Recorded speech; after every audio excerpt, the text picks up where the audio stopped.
there's a lot of, moral economy around oil theft, which when we make all these arguments, we try to overlook them. If you look at Asari Dekobo yesterday, you could see a man who was talking from a point of moral economy of oil theft. Why? It's like, oh, you're coming to our place to steal oil, why we are not stealing, or why you've stopped us from stealing. And that was why I said... Good day. Welcome to another episode of What is Trending. My name is Angela, and this is your most preferred YouTube channel, Nation's Voice Tower. Updates upon updates. I have lots of issues for you pertaining to the conundrum in Nigeria now. El-Rufai, the former governor of Kaduna State, has drawn criticisms from the Middle Belt Forum of Nigeria. They contend that El-Rufai is a bigot who has inflamed the religious tension in Nigeria over time.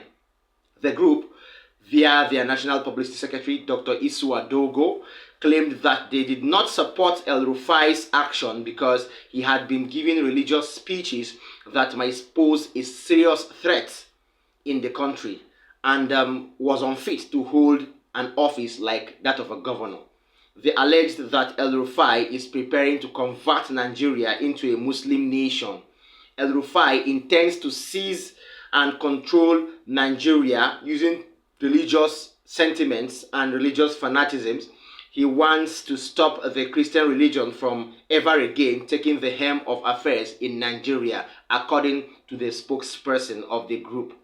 The group declared that their own disapproval of El-Rufai's plans to turn Nigeria into a Muslim country is over his most recent video that went viral over his alleged speech of a Muslim ticket to Muslim clerics in Kaduna State, and that they felt ashamed over his behavior in particular.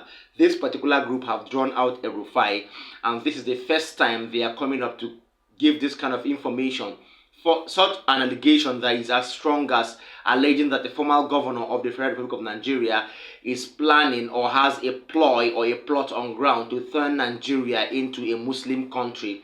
This is a very grave and very grievous allegation to make on such a personality like El-Rufai. So we have seen the details and we have seen the symptoms already that have shown that El-Rufai is trying to go that direction over his comments in recent times. So we would urge all who are around El-Rufai and El-Rufai himself to please retrace his steps and take note, because Nigeria is not just a country. Nigeria is a country that is secular, a country that has two major religions, Islam and Christianity, respectively. In another development, former governor of Rivers State, Nyesom Wike, made a shocking revelation yesterday, disclosing that he was a target of numerous political attacks, including a poisoning incident that caused severe kidney and liver failures during his time in office. It was reported at a family Thanksgiving held at the St. Peter's Anglican Church in the Rumu-Ekpirikom deanery of the Diocese of Niger Delta North. Wike recounted the harrowing and horrible experience he faced.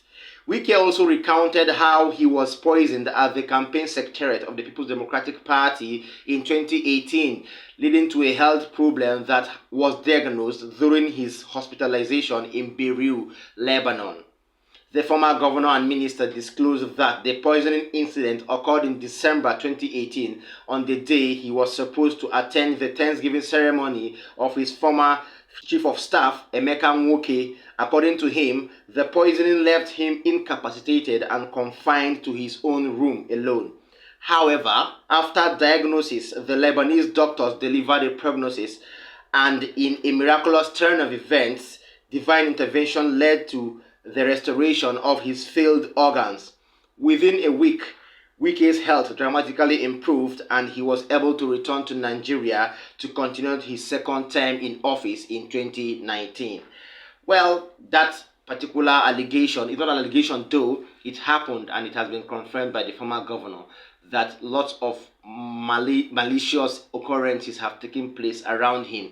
Although Wike is also a force to contend with politically, he's also a sort of controversial being, but that doesn't call for poisoning of a public officer, because if you are to poison all public officers who are troublesome or who are quite controversial, that means lots of public office holders in Nigeria would go off the stage, which is not supposed to be. So please, we urge that although this news has gone viral and it is viral right now, that is why we're bringing it to you. But we urge those involved, although names withheld, we urge them to please retrace their steps. This way is not the way to go.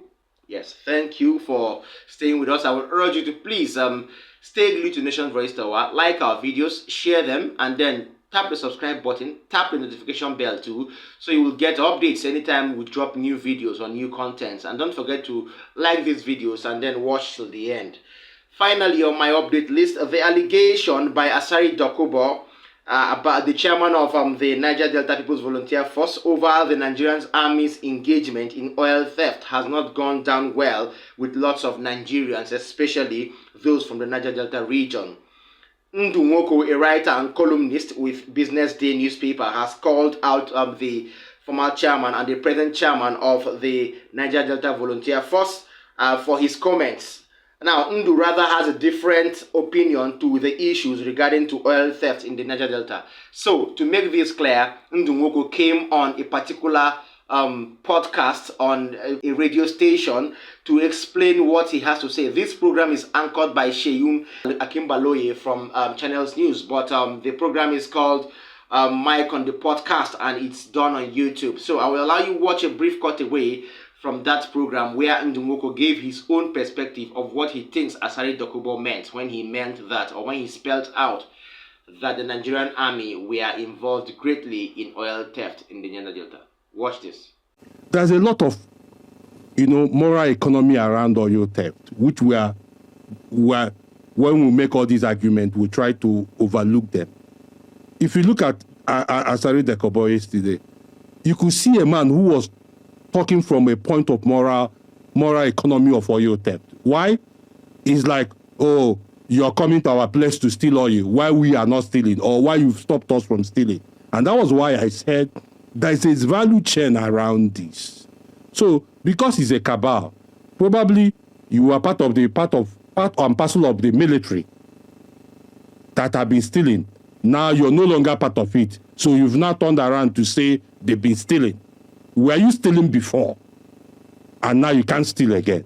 All right. You've heard it all from the horse's mouth there, Ndu Nwoko. He reiterated what he had to say, and he explained his own point of view. More of those views will come from the same platform, Mike on the Podcast, but we had to give you a cutaway, a brief one, because it's pertain to the updates we are bringing to you right now on your screens. Thank you for staying glued to Nation's Voice Tower. Thank you for keeping faith with us, especially those viewers of ours that have been keeping up both offline and online. I hope you keep related with us in my next content. I will see you in my next video. Bye.